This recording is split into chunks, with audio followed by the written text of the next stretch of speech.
임하기를 주님의 이름으로 축원합니다. 우리 이 시간에 옆에 분들을 축복하시기 바랍니다. 하나님이 당신을 사랑하십니다. 힘내시기 바랍니다.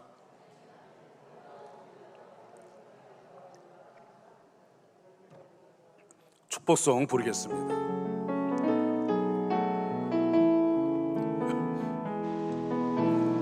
평화 하나님의 평강이 당신의 삶에 넘쳐나기를.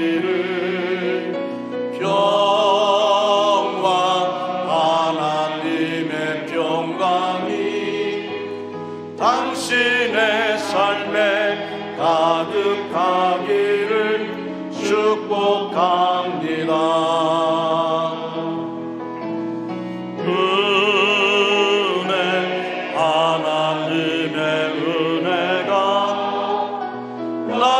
삶 속에 넘쳐나기를.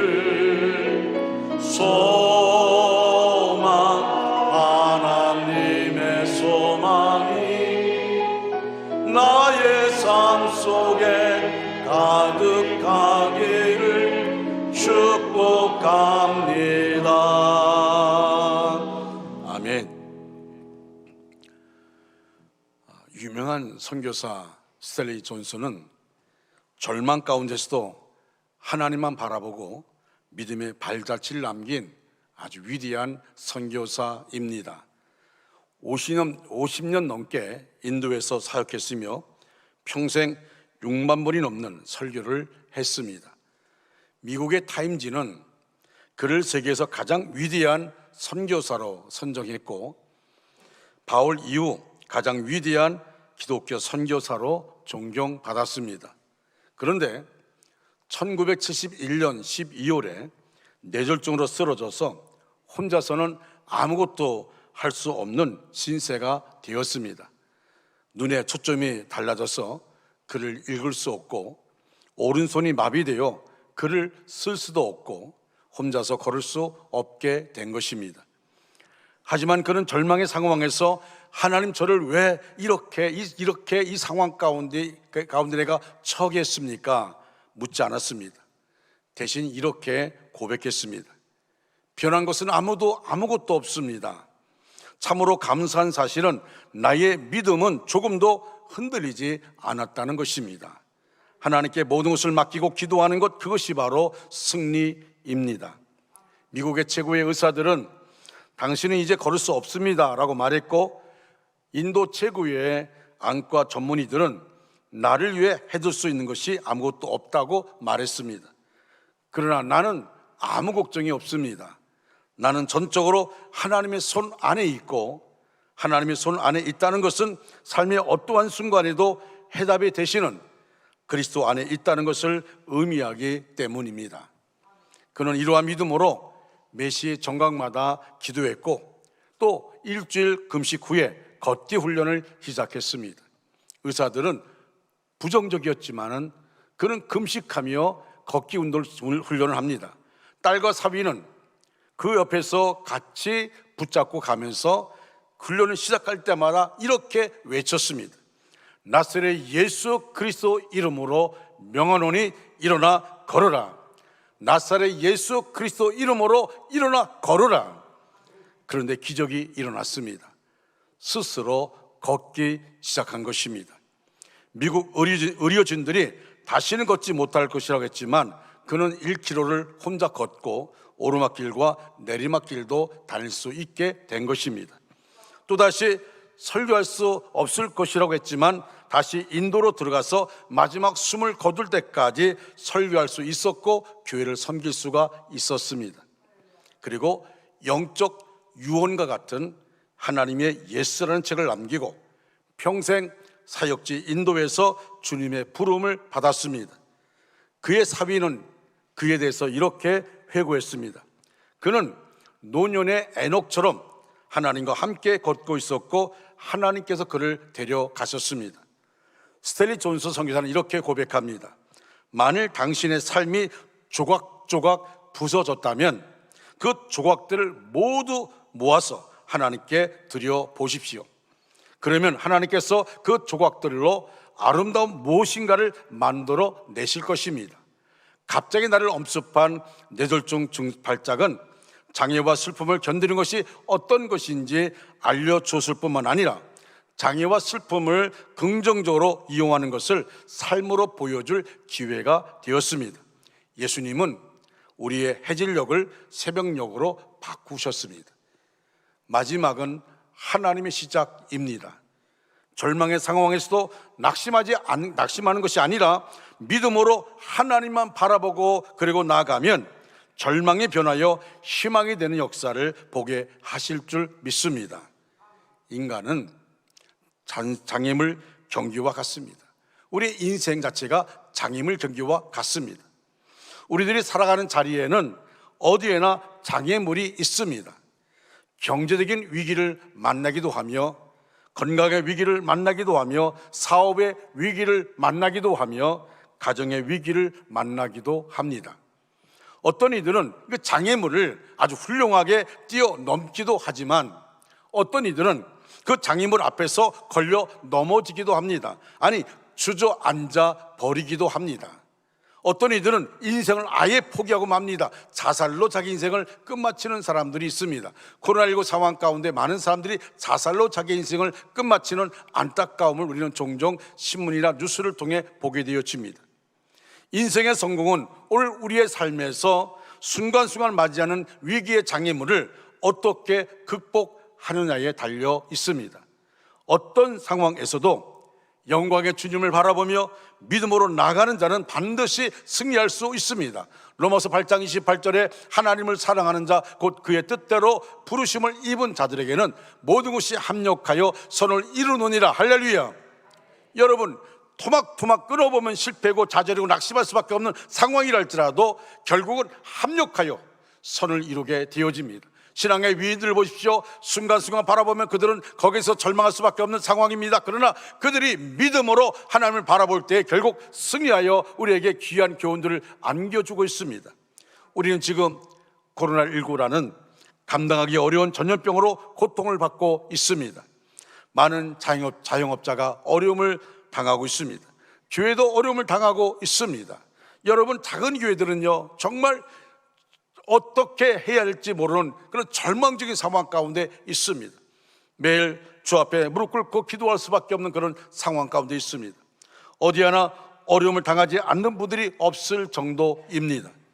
이렇게 감당할 수 없는 어려움이 닥칠 때 우리는 어려운 상황을 바라보고 묵상하는 것이 아니라 그 어려운 상황에도 우리는 그 어려운 상황 너머에 있는 주님을 바라보아야 합니다.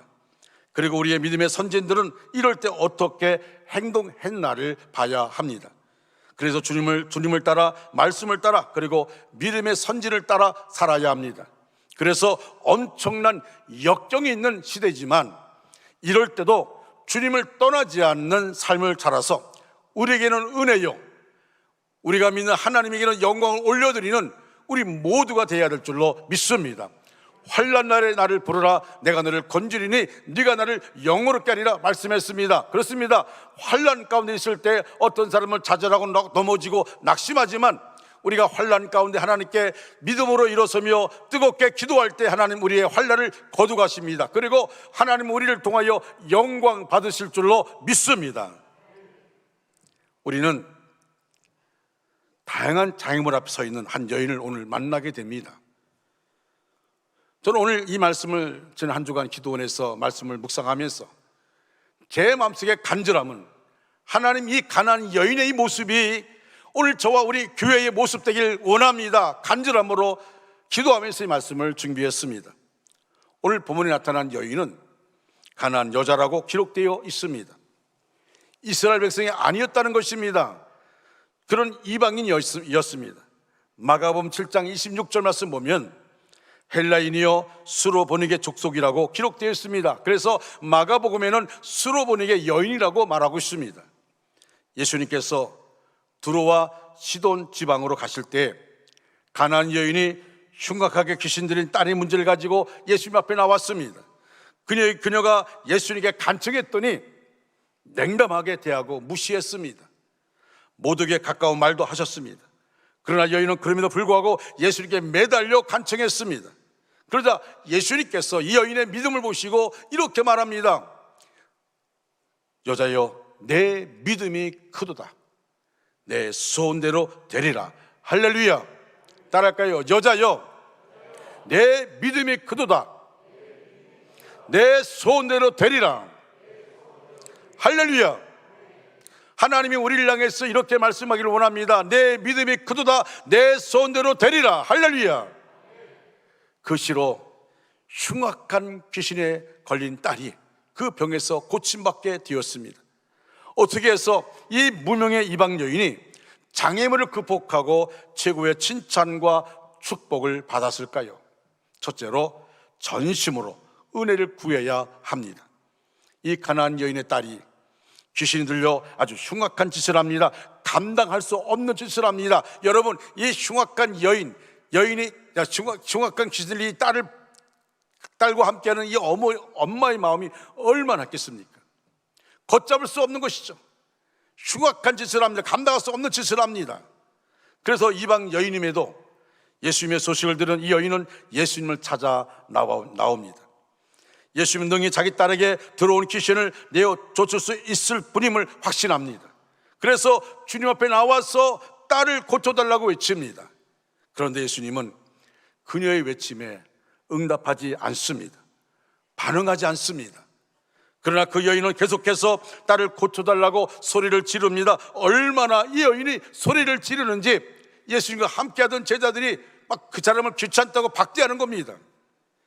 그래도 그 여인은 멈추지 않고 더 큰 소리로 외칩니다. 여기서 우리는 딸의 고침을 위해서 전심으로 은혜를 구하는 이 여인의 모습을 봅니다. 그렇습니다. 주님의 은혜를 구할 때에 우리는 전심으로 구해야 합니다. 기도할 때도 마찬가지입니다. 기도할 때도 전심으로 구해야 합니다.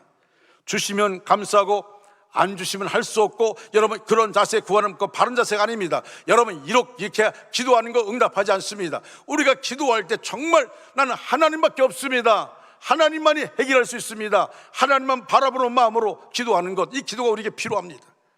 어떤 사람은 기도하고 난 다음에 그리고 주변을 바라봅니다. 나에게 이 문제를 해결할 사람이 누군가 바라봅니다. 그것이 아니라 오직 주만 바라보나이다. 할렐루야. 따라할까요? 오직 주만 바라보나이다. 오직 주만 바라봅니다. 여러분, 이 고백이 우리 안에 있어야 되는 것입니다. 우리가 주님의 은혜를 구해야 하는 이유는 뭡니까? 주님의 은혜가 없으면 살 수가 없습니다. 주님의 은혜가 없으면 이 코로나19 상황 가운데 우리가 이것을 감당할 수가 없는 것입니다. 여러분, 코로나19라는 질병 앞에 속수무책으로 무너지는 세상을 보십시오. 어떤 나라도 꼼짝 못하고 이 코로나19 바이러스에 꼼짝 못하고 묶여있는 모습을 보십시오. 백신을 맞고 있지만 불안은 여전히 있습니다. 지금 우리는 인간의 연약함과 무능함을 보고 있지 않습니까? 여러분, 거의 2년 동안 이 속에서 우리가 지금 감당할 수 없는, 전혀 경험해보지 못한 이 상황 우리가 겪고 있지 않습니까? 그러게 주님의 은혜가 필요하다는 것입니다. 주님의 도우심이, 주님의 보호함과 인도하심이 필요합니다. 그러니 우리는 전심으로 주님의 은혜를 구해야 합니다. 역대하 16장 9절에 이렇게 말합니다. 여호와의 눈은 온 땅을 두루 감찰하사 전심으로 자기에게 향한 자를 위하여 능력을 주신다고 했습니다. 여러분, 하나님은 어떤 자에게 능력 주십니까? 전심으로 하나님을 향한 자에게 능력 주십니다. 내가 하나님만 바라봅니다. 내가 하나님만 의지합니다. 그런 자에게 능력 주시는 것입니다. 그런 자에게 치료하여 주시는 것입니다. 시편 119편 2절에서 여호와의 증거들을 지키고 전심으로 여호와를 구하는 자는 복이 있도다라고 말씀합니다. 이제 우리가 할 일은 전심으로 하나님의 은혜를 구하는 겁니다. 주님, 내게 주님의 은혜가 필요합니다. 내게 주님의 은혜를 충만하게 부어 주시옵소서. 주여, 우리 원주 중학교의 모든 성도에게 하나님의 큰 은혜를 부어 주시옵소서. 세상을 감당하고 이길 수 있는 눈의 은혜를 주시옵소서. 이것이 우리의 기도 제목이 되어야 됩니다. 한 주간 제가 기도하면서 기도할 때마다 하나님, 이 은혜가 우리에게 필요합니다. 이 은혜를 우리 교회에 주시옵소서. 우리 교회 모든 성도들이 이 은혜를 받고 가정에 머물러 있는 것이 아니라, 사회에 머물러 있는 것이 아니라 박차고 나와서 교회 나와서 예배드리게 하여 주시옵소서. 이것이 우리의 기도가 되어집니다. 두 번째로, 침묵해도 거절해도 인내로 구해야 합니다. 오늘 본문 25절 보면 여자가 와서 예수께 절하며 이르되 주여 저를 도우소서, 주여 저를 도우소서. 여기에 절하다라는 말은 프로세키네이라는 단어인데 미완료 시제로 표현되어 있음을 주목해야 합니다. 완료 시제는 종료된 행동을 묘사하지만 미완료 시제는 지속적인 상태나 반복되는 행동을 묘사합니다. 여인은 물러서지 않고 계속해서 매달려 구한 것입니다. 귀찮다고 뿌리쳐도, 무시해도, 냉대해도 끝까지 그는 물러서지 않습니다. 한번 절한 것이 아니고 계속해서 절했다는 의미입니다. 예수님께서 여인을 시험했습니다. 한마디로 테스트한 겁니다. 침묵의 시험입니다. 거절의 시험입니다. 멸시의 시험이었습니다. 그러나 여인은 예수님의 냉담함과 제자들의 불칠저도 무시함과 모욕 다 참았습니다. 친절하지 못한 것도 참았습니다. 무시하는 것도 참았습니다. 모욕을 주는 것도 참았습니다. 신앙은 시련과 환난을 지난 후에야 견고하고 완전해져 하나님의 축복을 받는 것입니다. 여러분, 우리가 어떤 의미에서 이런 마음이 들어갑니다. 제가 기도하면서 어떤 마음이 드냐면, 하나님은 주님께서 마지막 때 말세에 믿는 자를 보겠느냐 말씀했는데, 여러분, 마지막 때가 다가올 때 우리에게 이런 연단, 이런 시험을 주는 이유가 뭘까요? 우리로 하여금 이런 시험을 통하여 더 견고해지기 위해서, 더욱더 하나님을 의지하게 하기 위해서 이런 시험이 우리에게 다가오는 것입니다. 여인은 낙심하거나 좌절하지 않고 인내하며 견디었습니다. 여인에게 있어서 유일한 소망은 예수 그리스도입니다. 여인은 포기하지 않는 믿음과 끈질긴 인내가 기적을 불러왔습니다. 여인은 예수님의 능력으로만 딸이 치유될 수 있다는 이 가능성을 본 것입니다. 다른 뭐가 아닙니다. 예수님만이 이 나의 딸을 고칠 수 있다는 확신이 있었습니다. 어떤 어려움도 멸시도 모욕도 여인을 예수님에게서 물러서게 할 수 없었습니다. 도리어 여인의 인내가 큰 믿음을 가져온 것입니다.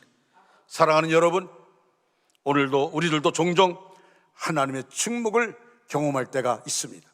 지금도 우리 성도 가운데 하나님의 침묵을 경험하고 있는 성도들이 있습니다. 내가 그토록 새벽을 깨우며 부르짖어도 아무런 응답을 하지 않은 것 같습니다. 아무리 목놓아 울어도 침묵만 계속될 뿐입니다. 이때 우리는 좌절하거나 포기하기 쉽습니다. 하나님 앞에 원망과 불평을 합니다. 그러나 하나님의 침묵은 더 놀라운 축복을 담고 있음을 믿으시기 바랍니다. 우리 주님은 눈에 보이는 기도의 응답보다 받을 축복을 잘 관리하는 믿음의 그릇이 되기를 기대하고 계십니다. 주님이 아무리 복을 주셔도 내 믿음의 그릇을 관리하지 못하면 그것은 복이 아니라 독약이 될 수가 있기 때문입니다. 그래서 하나님은 믿음의 그릇을 키우기를 원하고 계십니다. 더 큰 믿음의 사람이 되어서 어떤 상황에서도 주님 한 분만으로 만족하며 살기를 원하십니다. 어떤 시험과 역경도 이길 수 있는 힘과 능력과 지혜를 주시기를 원하십니다. 내 신앙생활 가운데 아직 응답되지 않는 기도 제목이 있다면 나의 작은 믿음의 씨앗을 더 크게 키워 그렇게 가시는 주님의 놀라운 계획이 있음을 믿으시기 바랍니다.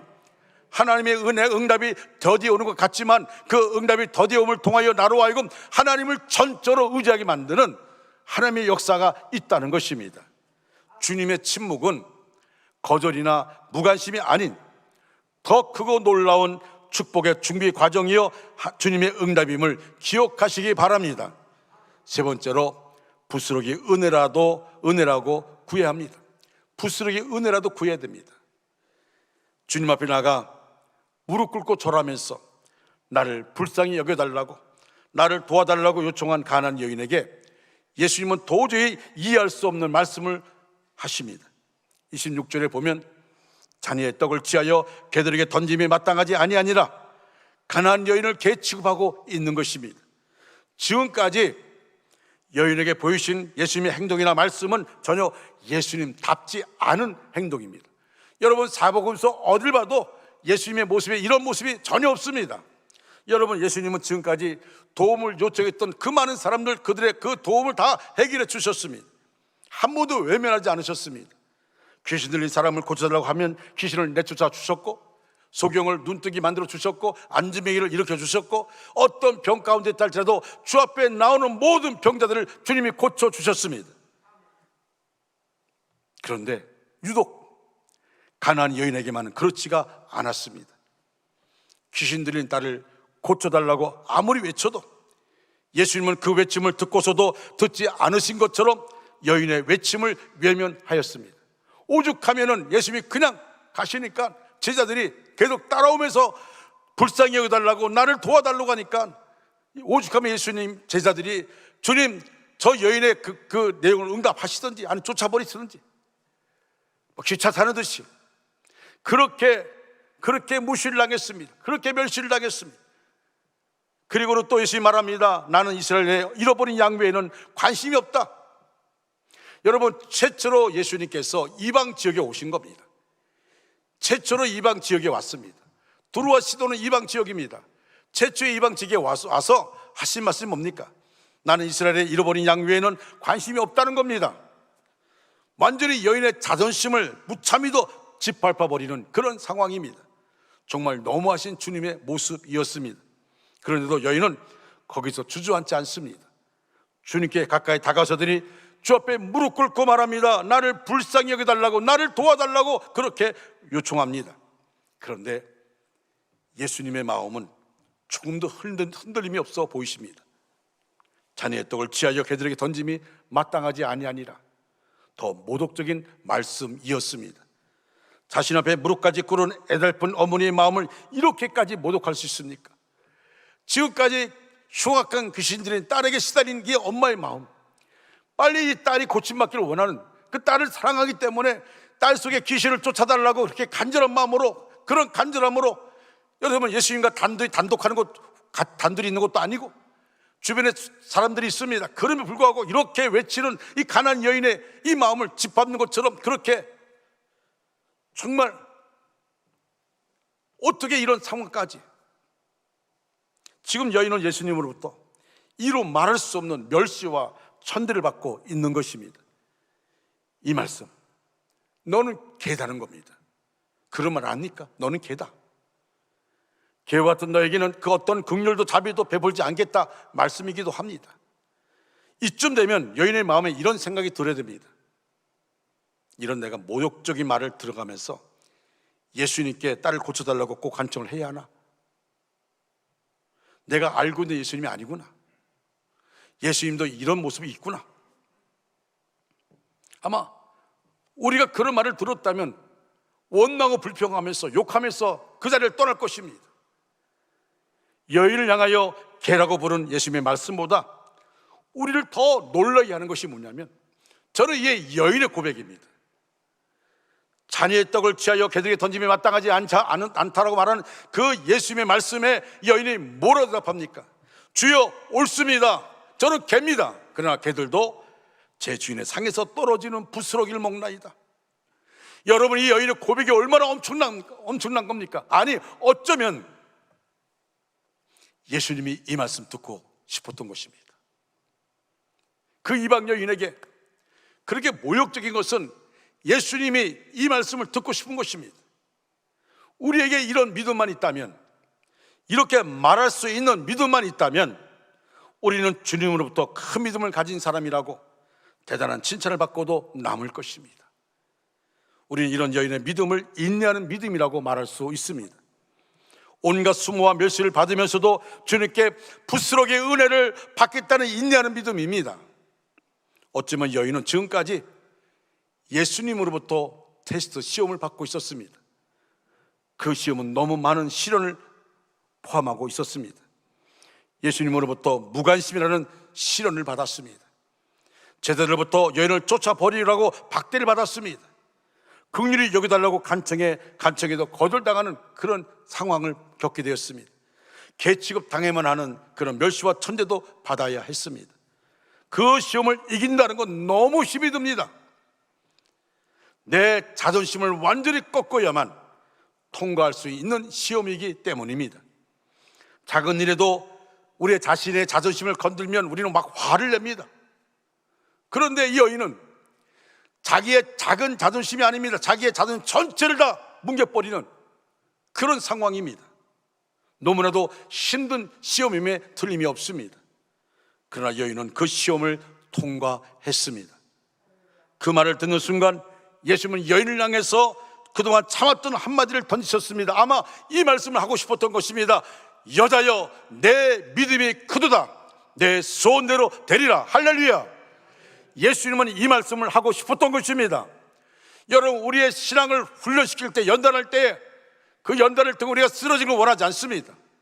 예수님은 그 연단 속에 우리가 주님을 철저하게 의지하면 우리를 향해서 이런 말씀하고 싶은 겁니다. 내 믿음이 크도다. 내 손대로 되리라. 할렐루야. 예수님께서 인정하시고 칭찬하시고 응답하신 여자의 믿음은 소원을 이루기까지 모든 환경을 이기는 믿음입니다.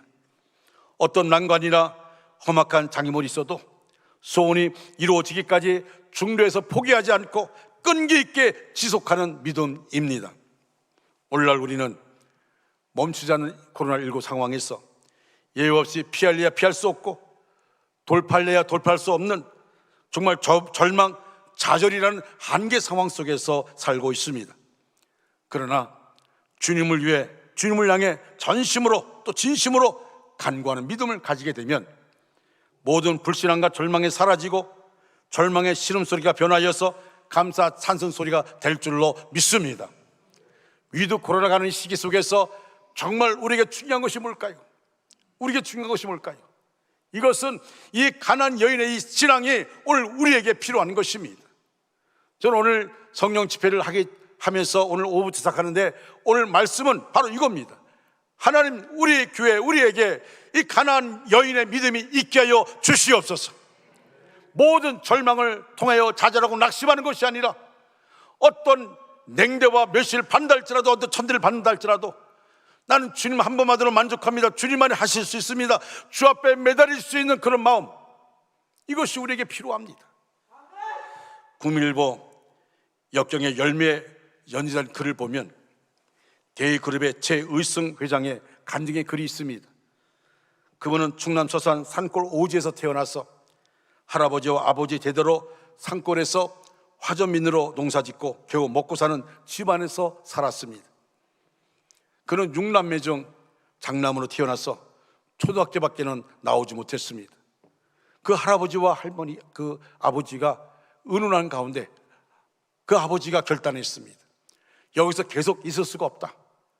그리고 우리가 하나님께 기대고 하나님을 의지하면서 우리의 길을 하나님이 어떻게 인도하든지, 여러분 어떤 글에 보니까요, 지팡이를 가지고 무슨 지팡이가 가리키는 곳으로 무작정 내려가자, 기도하고 지팡이를 던졌는데 지팡이가 세워놨더니 지팡이가 가리킨 곳으로 가다 보니까 충남 대천까지 가게 되었다는 것입니다.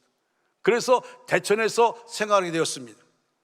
근데 그의 어머니가 얼마나 신앙이 좋은지 새벽 기도 한 번 빠지지 않는 분이었고 가정 예배도 철저히 드렸다는 것입니다. 그런데 어머니가 늘 자식들을 앉혀놓고 훈계하시는 말씀이 있습니다. 귀가 따갑게 들려지는 말씀이 있습니다. 첫째는 주의를 성수하라. 가능하면 본교에서 주의를 지키라. 예배 드릴 때는 가능하면 앞자리에 앉아라. 둘째로 11조를 철저히 하라. 11조를 하면 분명히 물질의 복을 받는다. 11조를 도둑질하면 언젠가 쌓아둔 재물이 모래성처럼 무너질 것이다. 셋째로 목사님께 순종하라. 그리고 성도들을 잘 살펴야 한다. 주의 종과 대적하는 일이 없도록 하라. 특히 너희의 달란트를 복음을 위해서 사용하라. 이 말을 귀에 못이 박히도록 그렇게 들었습니다. 그래서 아들 형제가 넷인데 세 사람은 장로님이 되었고 막내는 목사님이 되었습니다. 그런 목회하고 있습니다. 그의 할아버지와 아버지도 대천 감리교회 장로로 복을 받았습니다. 그때 어린 최희승 회장은 하나님이 주신 꿈을 가졌습니다. 공부해서 박사가 되겠다는 것이었습니다. 여러분, 초등학교밖에 나오지 못했습니다. 공부할 여건이 아닙니다. 그런데 박사가 되겠다는 꿈이었습니다. 또 그의 가정, 중학교도 보내지 못할 어려운 형편이지만 하나님께 그런 소원을 두고 그가 기도했습니다. 또 큰 회사의 사장이 될 것이라는 소원이었습니다. 큰 회사의 사장이 될 것이다. 그리고 교회 100개를 건축하겠다는 그런 소원을 갖게 되었습니다. 그런 남의 도움으로 중학교를 나와서 고등학교, 대학교는 그가 장학생으로 공부했습니다. 그리고 결국 박사가 되었습니다. 두 번째 꿈도 이루어졌습니다. 삼성그룹에 입사하여 근무하다가 대우에 스카우트 되어서 대우 아메리카 사장이 되었습니다. 그리고 그 회사에 나와서 대이그룹을 설립하고 회장이 되었습니다. 그런 그에게 엄청난 시련이 될 만한 그런 시험거리가 있었습니다. 1986년 지금까지의 모든 경험을 바탕으로 회사를 세웠습니다. 각종 설비를 갖춰 놓았는데 100년 만에 폭우가 내려서 공장이 바닷물에 잠겨버린 것입니다.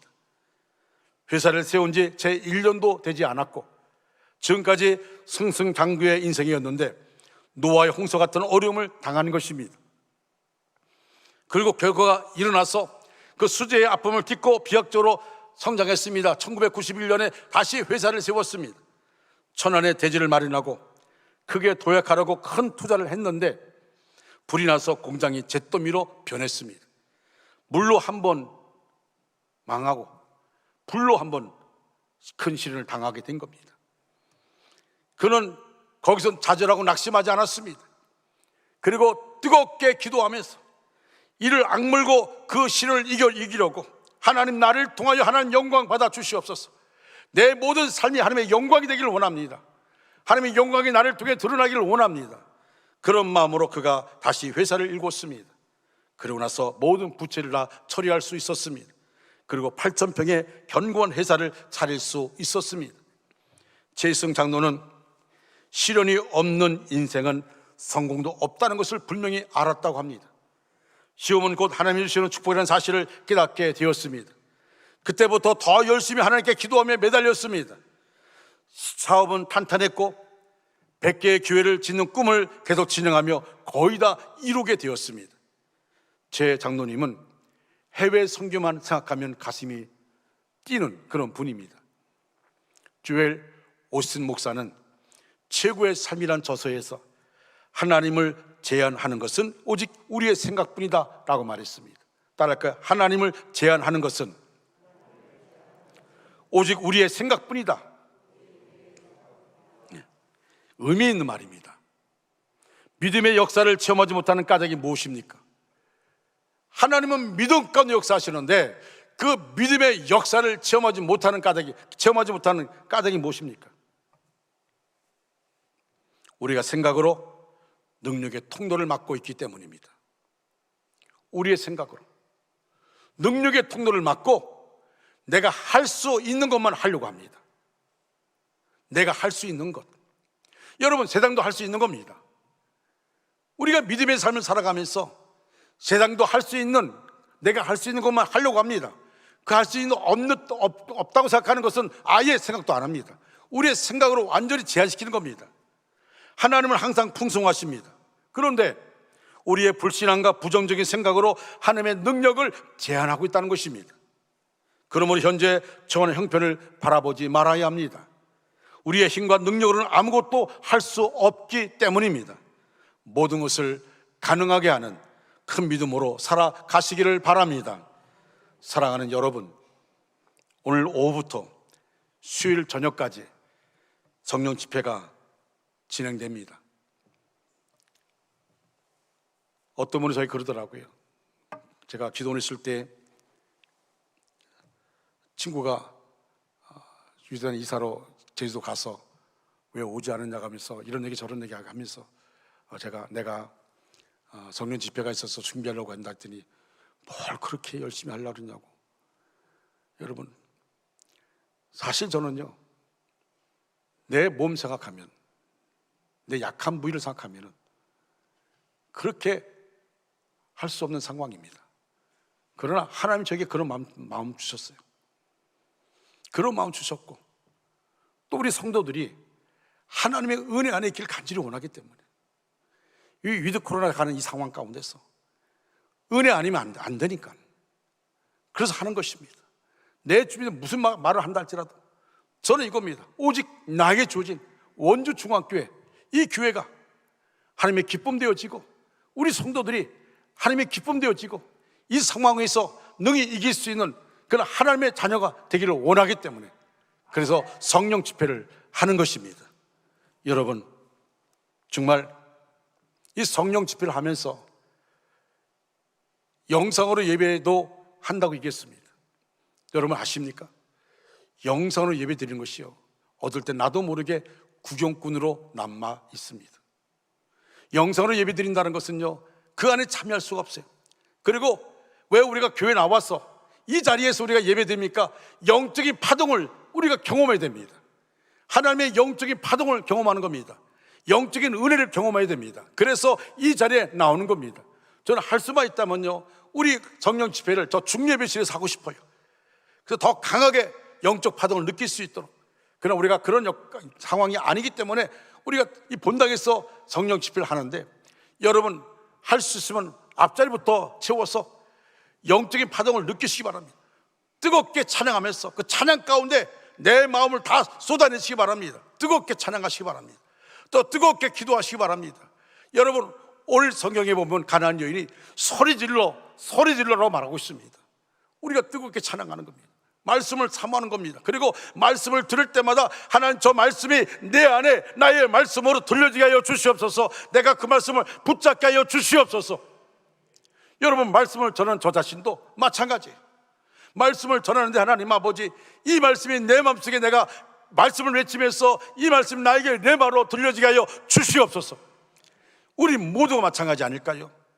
은혜를 삼아야 됩니다. 은혜를 받아야 됩니다. 은혜 없으면 안 됩니다. 여러분, 우리가 당에서 이번에 결정을 하면서 이번 성령 집회의 감사헌금은 작은 교회를 돕는 것으로 쓰기로 했습니다. 왜냐하면 지금 작은 교회들이 너무도 심각합니다. 교회 건물도 유지할 수가 없는 상황입니다. 월세를 낼 수가 없어서, 성도들이 없으니까 월세를 낼 수 없어서 지금 막 사모님들이 일도 아니고 막 감당할 수 없는 그런 상황 가운데 지금 놓여져 있습니다. 여러분, 이번 성령 집회가 매 시간마다 우리가 드려지는 헌금, 여러분 그런 마음으로 드리시기 바랍니다. 내가 드리는 헌금을 통해 작은 교회가 일어서고 작은 교회가 부흥되어지고, 그리고 내가 헌금을 드릴 뿐만 아니라 내 자신이 사모하는 마음 가지고 하나님께 뜨겁게 기도하며 나 자신도 하나님의 거하시는 성전이라고 했습니다. 내 성전도 부흥되어야 될 줄로 믿습니다. 그런 간절함으로 이번 성령 집회에 참여하시기를 바랍니다. 여러분, 확신 없는 어정쩡한 믿음의 태도 이제 벗어버려야 됩니다. 여러분, 코로나19로 위축된 우리 마음들 벗어버려야 됩니다. 인생은 은혜가 절대적으로 필요한 존재입니다. 그런데 은혜는 갈망하는 자에게 주십니다. 목말라는 자에게 주십니다. 주님의 은혜를 간절히 구하시기를 바랍니다. 하나님의 은혜 안에, 은혜가 하나님의 은혜 안에 있을 때에 기쁨이 있고 감격이 있고 감사가 있습니다. 하나님의 은혜 안에 있으면 상황은 안 변해도 내 마음속에 평안함이 있습니다. 할렐루야. 오늘 오후부터 성령 집회를 통하여 큰 은혜를 체험하시기 바랍니다. 그리고 하나님의 공급하시는 힘으로 삶을 살아서 승리의 영광을 하나님께 올려드리는 하나님이 내 안에 이렇게 역사하여 주셨습니다. 이를 성취하시는 하나님을 내가 찬양합니다. 감사하는 저와 여러분 되시기를 주님의 이름으로 축원합니다. 다 같이 일어나셔서 은혜 아니면 살아갈 수가 없네 찬양합니다.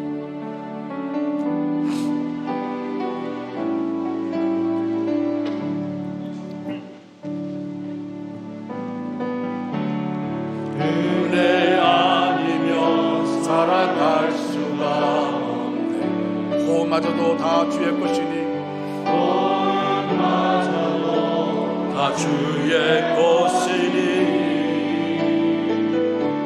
세상 평안과 위로 내게 없어도 예수, 오직 예수뿐이네. 그 신계획 다 볼 수도 없고 그 신계획 다 볼 수도, 작은 고난에 지쳐도 작은 고난에 지쳐도 주께 묶인 나의 모든 삶, 주께 묶인 나의 모든 삶 버티고 견디게 하시네. 아멘. 견디게 하시네.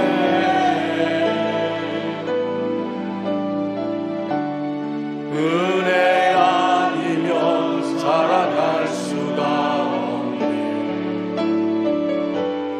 나의 모든 것 다 주께 맡기니 참된 평안과 위로 내게 주신 주 예수, 오직 예수뿐이. 그 신계획 다 볼 수도 없고 그 신계획 다 볼 수도 없고 작은 고난에 지쳐도 주께 묻기 나의 모든 삶 버티고 견디게 하시네. 은혜 아니면 살아갈 수가 없습니다. 은혜 아니면 살아갈 수가 없네. 나의 모든 것 다 주께 맡기니 참된 평안과 위로 내게 주신 주 예수, 오직 예수뿐. 예수, 오직 예수뿐이네. 오직 예수뿐이네. 그렇습니다. 주님, 은혜 아니면 살아갈 수가 없습니다. 하나님, 2년 동안 계속되어지는 위드 코로나19 상황 가운데 우리 중앙가족들 너무 지쳐있는 상황입니다. 위축되어 있는 상황입니다. 그 안에서 몸부림치는 성도가 있는가 하면 그 안에서 좌절하고 낙심하는 성도가 있습니다. 하나님, 간절히 또 간절히 기도하기는 우리 원조 중앙 가족들 모두가 다시금 일어서게 하여 주시옵소서. 가나안 여인처럼 정말 간절하게 인내의 믿음을 가지고 어떤 상황에도 어떤 말을 듣는다 할지라도 주 앞에 나와 매달릴 수 있는, 주님을 철저하게 의지하는, 그리고 주님을 통하여 내 믿음이 크도다, 내 손대로 되리라 인정받는 우리 모두가 되게 하여 주시옵소서. 예수님의 이름으로 기도합니다. 아멘. 살아계신 주 찬양합니다.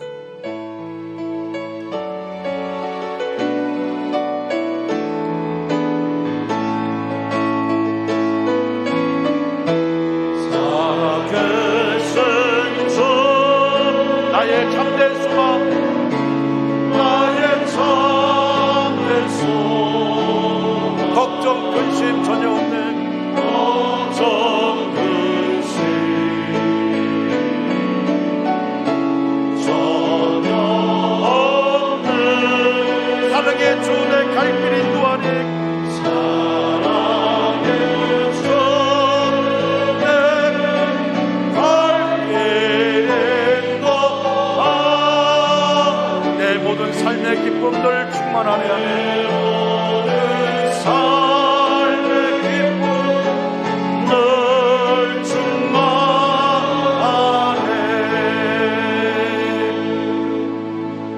지금은 우리 구주 예수 그리스도의 은혜와 하나님 아버지의 극진하신 사랑하심과 성령님의 감화 감동 내주 위로 충만 역사하심이 우리 전체 위에, 우리의 가정과 생업과 사업과 학업 위에, 원주 땅과 대한민국 위에, 세계 도처에 흩어져 있는 선교사들 위에 이제로부터 영원토록 함께 하시기를 간절히 축원하옵나이다.